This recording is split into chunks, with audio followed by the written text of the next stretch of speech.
Continuamos con Alejandro Cruz de La Jornada. Buenos días, doctora. Yo quisiera preguntarle primero sobre el tema de Lunares. ¿Cuál sería el mensaje para la ciudadanía? Porque ya son 2 ocasiones que lo liberan, 3 veces que lo detienen, y pues ya una tercera, ya la gente también como que dice de qué se trata este juego. Habla de que debe haber coordinación entre los poderes, pero por un lado la Fiscalía dice que lamenta y rechaza que se le haya liberado, y por el otro el Tribunal de Justicia de la ciudad dice no me presentaste pruebas contundentes para tenerlo preso. ¿Cuál sería ahí su opinión al respecto, doctora? La Fiscalía hace un comunicado que es, desde mi punto de vista, muy claro. En este segundo caso donde se liberó a esta persona, y explica claramente, desde la perspectiva de la Fiscalía, evidentemente, cómo se presentaron las pruebas y qué fue lo que hizo el Poder Judicial, el juez de control.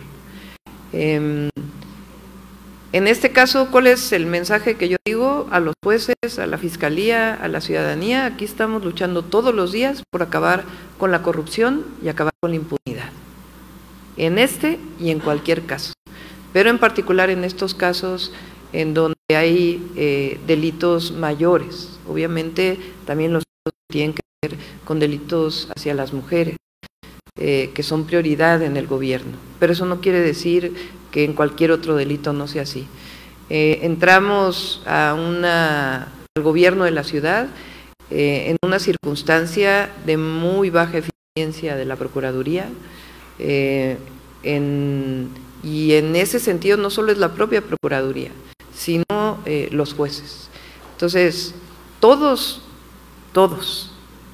ciudadanos, gobierno, Fiscalía y Poder Judicial de la Ciudad de México, tenemos que estar en un camino, que es acabar con la corrupción y acabar con la impunidad, porque de otra manera no vamos a generar seguridad en la ciudad. Y en otro tema, doctora, si me permite, en la semana algunos locatarios de la Merced se estaban quejando por la cuestión esta de la reubicación. Se tiene planeado que el lunes se inicie la demolición de la zona afectada. Preguntarle cómo va ese proceso, si ya más de las 200 personas que estaban apuntadas o que habían autorizado. La información que tengo es que están muy avanzados. Justo al ratito me van a enviar un informe de cuántos se han apuntado, cuántas tarjetas se han repartido, etcétera, etcétera, para que esta misma semana inicie la demolición como lo planteamos.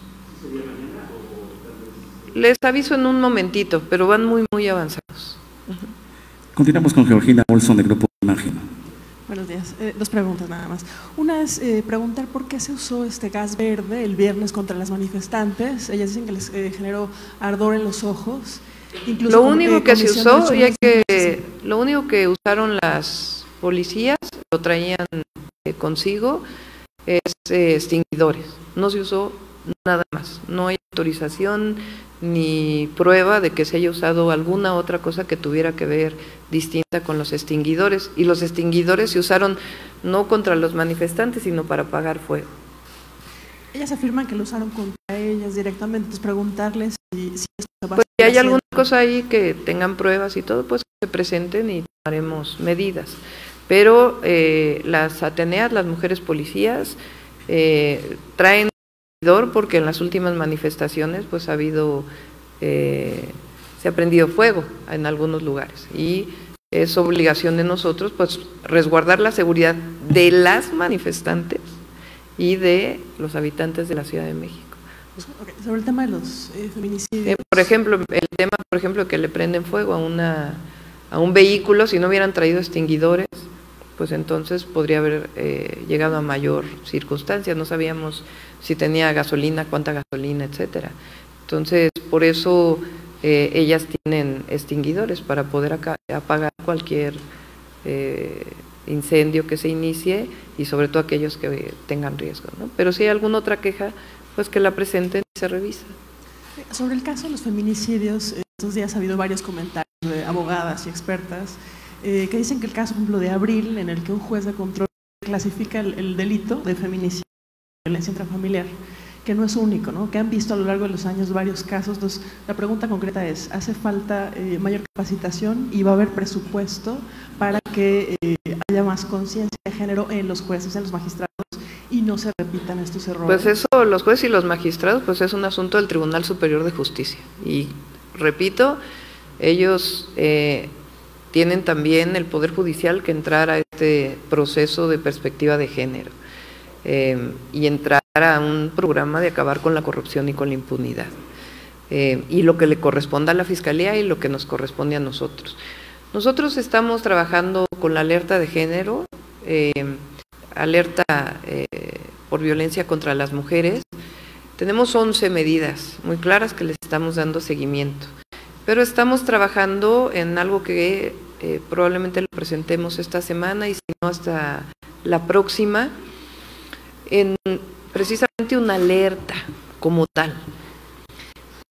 La mayoría de los casos de feminicidio hay antecedentes de violencia familiar. La Fiscalía ha estado trabajando para que cuando hay denuncia de violencia familiar, de hecho tiene los propios centros de justicia para las mujeres, dársele toda la seguridad para que puedan ser llevadas a refugios o sencillamente protegidas de distintas maneras.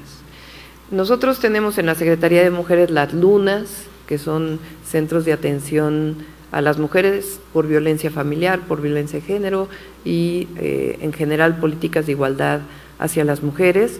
Tenemos los centros de justicia, o tiene la Fiscalía los centros de justicia hacia las mujeres, la mejora que se está haciendo de todas las agencias que atienden delitos sexuales, y tenemos la DIP y el propio 911, está aquí Juan Manuel, tiene su alerta especial para atender violencia familiar o violencia hacia las mujeres y local. Lo que queremos es que haya un protocolo muy claro, de tal manera que las mujeres se sientan con la confianza de denunciar telefónicamente, se pueda ir a sus domicilios o informarles a dónde tienen que ir y darles un sistema de protección general. Eso va a bajar los feminicidios en la ciudad si atendemos a las mujeres que son sujetas a esta violencia de este tipo, que les puede generar toda la protección a ella y a sus familias. Entonces estamos trabajando en este protocolo y esperamos, si no es esta semana, la próxima semana presentarlo para que haya una verdadera alerta de protección a las mujeres que pueden llegar a ser víctimas de feminicidio. La última pregunta es de Mario Torres de Televisa. Doctora, respecto a los taxis, entiendo bien que el pago va a ser en efectivo, no va a ser ninguna aplicación con tarjeta de débito ni crédito, ¿es correcto? Hasta ahora sí, aunque estamos trabajando, ya será una siguiente etapa para que inclusive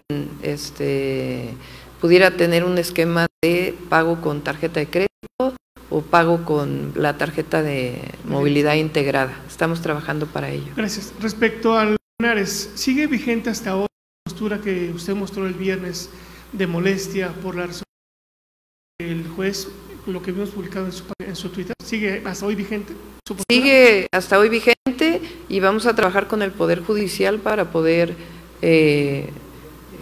minimizar estas circunstancias y que haya una coordinación, repito, respetando su total autonomía para acabar con la inseguridad y la impunidad. Si es así, doctora, entonces, ¿cómo entender su mensaje si a final de cuentas en la primera audiencia donde fue liberado, si el juez hubiera aceptado la prueba que hizo la Fiscalía, hubiera habido un acto de impunidad? ¿Por qué? Porque el informe policial homologado no coincidía con la No, creo que estás video equivocado que presentó ahí. un testigo. Yo creo que estás equivocado. Perdón, Está muy clara. Pero en la primera audiencia, el informe policial homologado afirmaba que fueron detenidas 3 personas circulando en un vehículo y que en ese vehículo se habían encontrado armas. Pero en la audiencia, un testigo presentó un video. Entran a la casa de uno de los detenidos. A ver, estás Por eso confundido el juez, porque no, en el no, primer doctora. caso sí te voy a explicar. En el primer caso fue un juez federal. Fue una detención que se hizo en el estado de Hidalgo Así es. y claramente ahí se mostró por parte del juez, y siempre he dicho lo mismo, lo dije en el caso de Peralvillo 33, yo soy muy consistente y muy consecuente con lo que declaro. En el caso de Peralvillo 33 por un tema menor, y así lo dice el tuit que escribí, por un tema menor, sin conocer y sin darle lo que implica todo el contexto, se toma decisiones por parte del juez. Que nosotros tenemos que mejorar el informe policial homologado, totalmente de acuerdo, y por eso firmamos, inclusive con la Suprema Corte de Justicia, un curso de capacitación para los policías de la ciudad. Pero ese fue el primero. En el segundo estábamos hablando de un secuestro express. Y ahí claramente el comunicado de la Fiscalía dice cómo el juez no tenía razón. Lo dice claramente, solamente hay que leerlo. ¿Qué fue desde la perspectiva de la Fiscalía? ¿En qué se equivocó el juez que le da la libertad? Entonces, hay consecuencia en lo que digo, hay consecuencia en la capacitación que estamos promoviendo a los policías de la ciudad para mejorar el informe policial homologado, pero creo totalmente que los jueces también son responsables de la seguridad en nuestra ciudad y en nuestro país, y que debe ser evaluado el contexto general frente a una prueba menor. Así lo dice el tuit y así lo considero, y creo que así debe ser. Mi pregunta era relacionada con la primera audiencia. Si el juez hubiera aceptado el informe policial homologado, ¿hubiera habido un acto de impunidad? No, es lo que digo. A ver, en caso Peralvillo 33 es otro tema, huesos de personas, y por un asunto menor lo liberan. En este caso fue lo mismo, en el caso de la detención de Hidalgo. Y en el tercer caso, en el segundo caso, tercero ya, porque fue Peralvillo 33, fue el caso en donde lo detienen en Hidalgo, y es el caso último, y ahora la acusación por homicidio. Y yo creo que la ciudadanía está de acuerdo conmigo. Ayer el presidente de la República dijo que en estos casos de liberación parece corrupción. Entonces, no es un tema que le estamos pidiendo a los jueces que no se presenten las pruebas, que no haya el debido proceso. Jamás estaría yo pensando eso. Lo que planteo es que no necesariamente por un tema menor no se deba evaluar el contexto de la persona, sus antecedentes penales, cómo es que se presenta el caso y cuál es el conocimiento que el juez tiene sobre las circunstancias. Aunque se viola el debido proceso, porque no se viola el debido proceso. En el caso de Peralvillo 33 también fue lo mismo. No. Fue la evidencia de las cámaras del C5 lo que ayudaron a la defensa. Lo que estoy a diciendo, presentar que se había detenido de forma irregular. Lo que estoy comentando, y jamás voy a hablar de que no se siga la ley, de que no se siga el debido proceso, jamás, porque estoy en contra de eso. Pero sí creo el contexto, y eso he hablado con varios abogados, he hablado con, inclusive, que el contexto debe pesar de manera muy importante sobre estos casos. No solamente un detalle menor en el informe policial, aunque, repito, los policías de la Ciudad de México se están preparando, capacitando para que el informe policial homologado no tenga ningún error de ningún tipo. Concluimos con la conferencia de prensa. Gracias. Que los jueces deberían de poner en un peso mayor el contexto a que encuentren deficiencias o mentiras en los informes policiales. A ver, no son mentiras, puede haber deficiencias. Sí, nada más que había 33, o no sé si son 33, pero había un número muy importante. Hay antecedentes penales de la persona. Entonces, esa es la pregunta, ¿solo es el informe policial homologado? Hay que leer el sistema acusatorio. El informe policial homologado es fundamental, y por eso estamos preparando a nuestros policías. También creo que es fundamental el contexto en el que son detenidos y quiénes son los detenidos, los antecedentes penales. Porque miren, hay algo importante. El juez puede dar prisión oficiosa o prisión justificada, si lo pide el Ministerio Público, y dar 2 meses, 3 meses, de acuerdo con lo que diga el juez, para presentar mayores pruebas. Así lo establece el sistema penal acusatorio. Entonces, liberarlo, en vez de decir 1 mes más para presentar las pruebas fehacientes, pues es una responsabilidad también del juez. Y también también del Ministerio Público de cómo presenta los casos y también del policía de cómo presenta el informe policial homologado. Pero la decisión del juez puede ser, como en este caso que acaba de pasar, les doy un mes más para presentar adecuadamente las pruebas y no liberarlo de inmediato. ¿Y no sería sentar un precedente riesgoso para otros casos en los que se fabriquen culpables incluso porque los jueces crean que el contexto de acusaciones...